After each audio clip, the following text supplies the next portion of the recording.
777 7777. Eu vou agora para o Rio de Janeiro com o nosso querido o Rafael, que é voz da comunidade. Vamos direto ao Rio.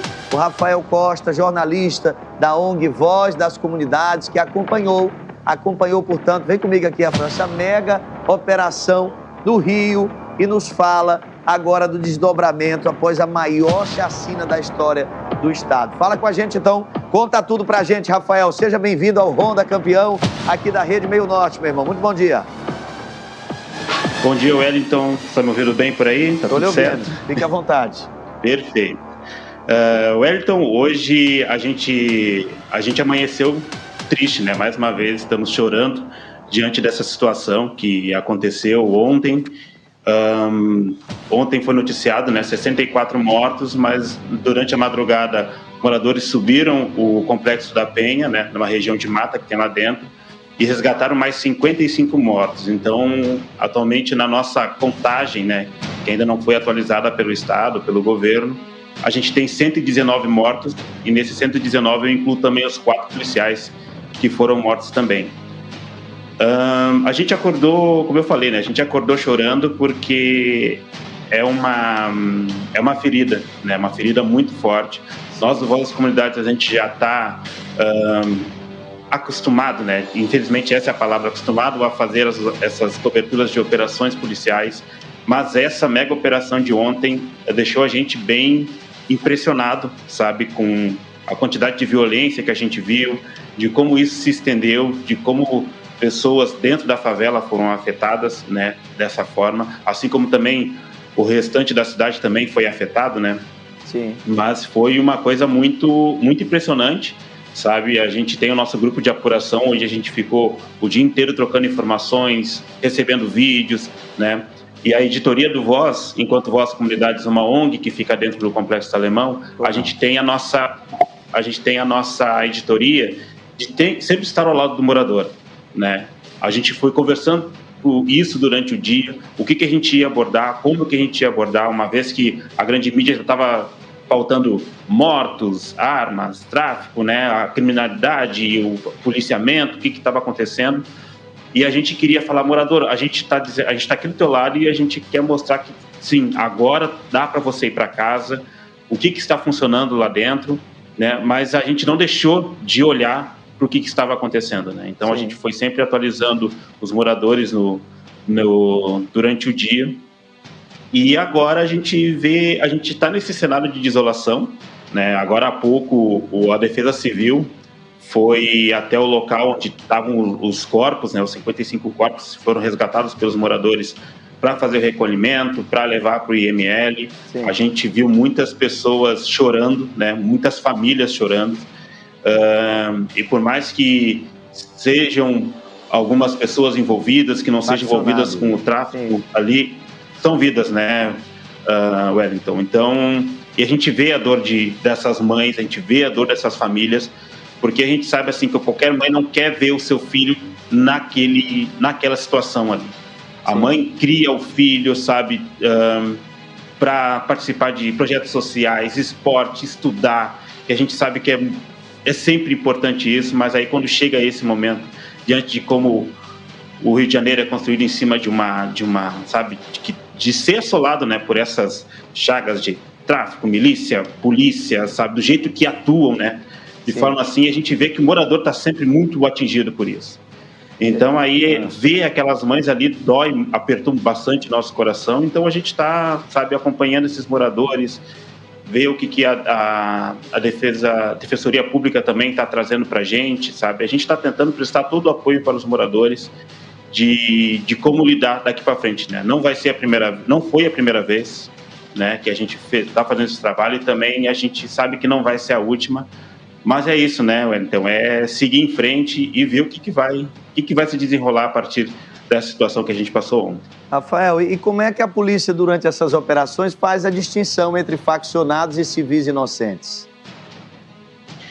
Olha, Wellington, do que a gente viu, do que a gente sempre vê, é difícil. A gente não consegue distinguir como que eles conseguem ver isso, sabe? Porque Muitas das vezes que eles sobem as favelas, não só o Complexo Alemão, o Complexo da Penha, assim como outras operações que acontecem no cotidiano do Rio de Janeiro, é simplesmente um vulto, né? E o Estado, estando com a arma na mão, dispara, sabe? Dispara o tiro, que sempre atinge o morador de favela, que sempre atinge o jovem preto que estava ali, sabe, descendo uma escada ou estava jogando no celular. Tudo é confundido, né? Tipo, a gente vive numa cidade aqui onde um guarda-chuva já foi confundido com um fuzil. Meu Deus. Né? A gente já registramos uma operação que teve no Alemão, se não me engano, há muitos anos atrás, em que um garoto estava sentado no celular e tomou um tiro sentado com o celular na mão, se não me engano, 4, 5 anos, e tomou um tiro de fuzil de uma força policial por conta de estar, sabe, por conta de... A gente não consegue saber.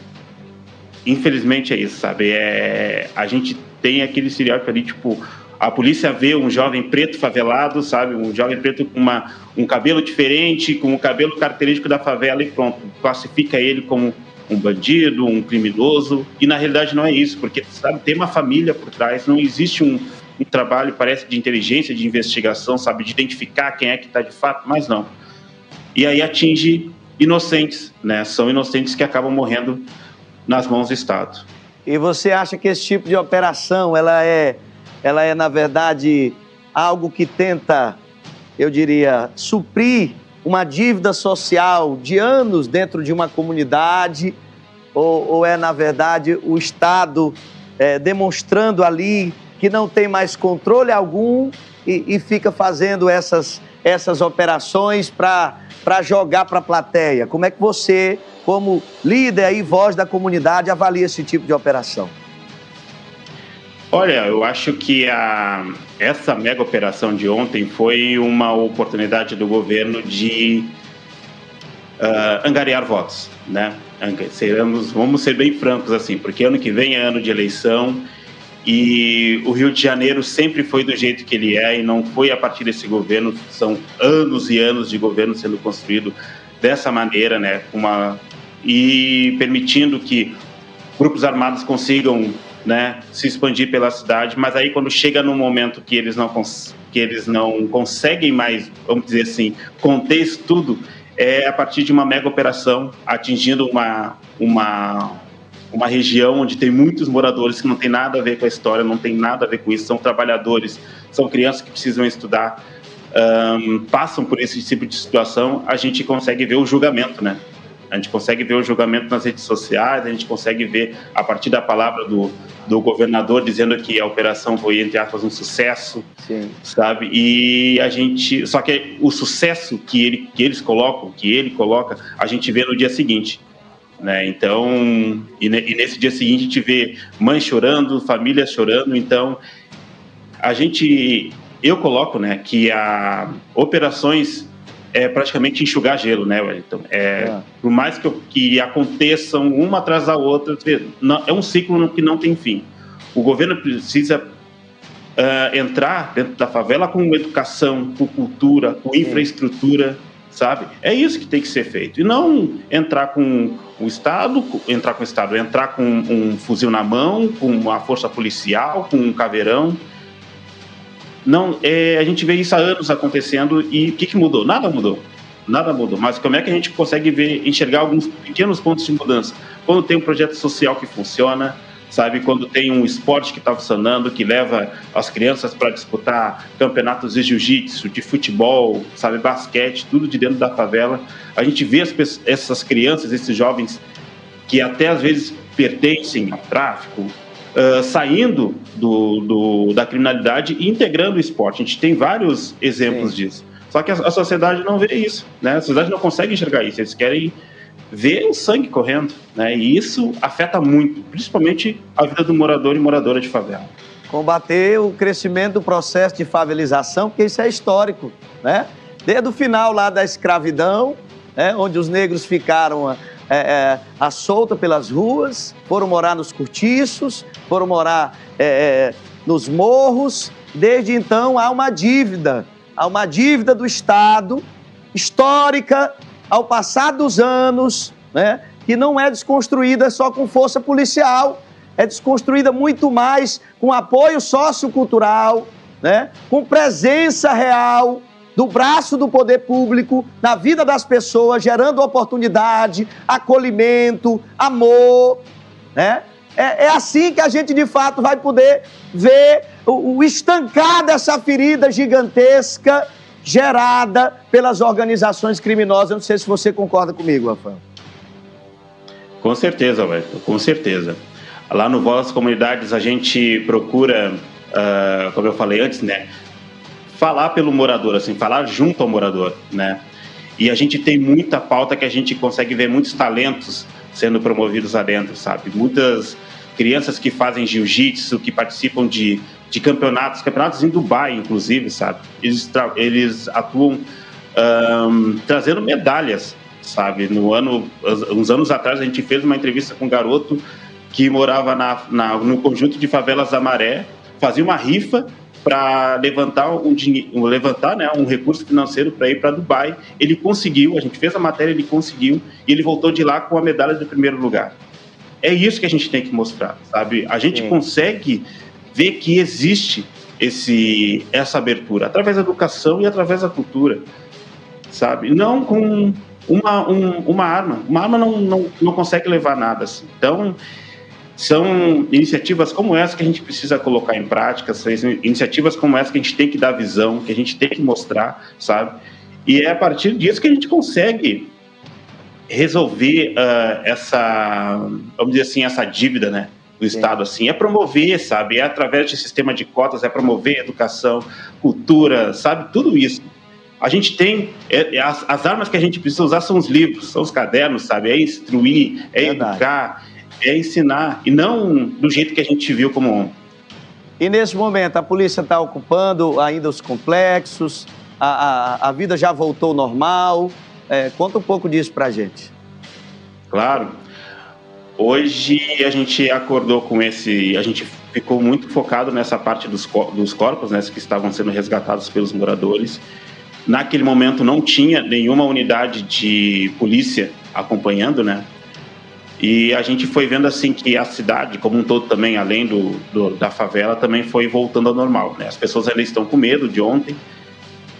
Da favela ainda está voltando também à sua normalidade. A gente está vendo alguns comércios abrindo, a gente está vendo as pessoas ainda saindo para a rua. Obviamente que os comentários gerais são sobre a operação de ontem.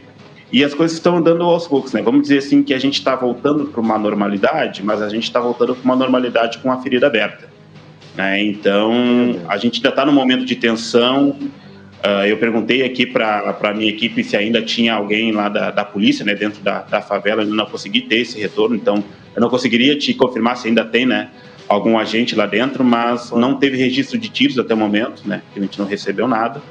Então, desde ontem à noite, né, que foi o último registro, a gente não recebeu nenhum relato, mas a gente está acompanhando e vamos seguir acompanhando durante o dia, né? Tá bom, obrigado, meu irmão, obrigado. O Rafael, que é do Projeto Voz da Comunidade, né, contando um pouco nesse momento como é que está o Rio de Janeiro, né? O Rio de Janeiro continua lindo, mas hoje acordou triste, feio, pelo que aconteceu, né, por essa ação policial, e, claro, tem um objetivo de conter uma organização criminosa, mas a preço de sangue. É isso que aconteceu. Um trabalho a preço de sangue, vitimando essas comunidades. É complicado, é uma guerra civil silenciosa. Você separar o joio do trigo a essa altura do campeonato, não é com repressão policial que a gente vai conseguir isso. A gente precisa de ações socioculturais integradas, precisa de mais amor ao próximo, precisa de respeito ao cidadão, precisa, de fato, abrir o leque de oportunidades para a nossa juventude não ser tragada por essas organizações criminosas. É isso, que muitas vezes estão ali, o jovem vai porque já tem uma família desestruturada, o processo de favelização já é cruel, e ainda entra mais crueldade, travestida de paz, para tentar conter algo que hoje é muito difícil de ser separado no Rio de Janeiro e em tantas outras comunidades periféricas desse país. difícil mensurar e difícil, de fato, compreender se isso traz resultados práticos reais para uma possível pacificação ou não, se gera mais violência. Porque eu nunca vi violência gerar paz. Violência só gera mais violência, né? É o amor que é o elo perfeito, esse amor que a gente tem que derramar na vida das pessoas.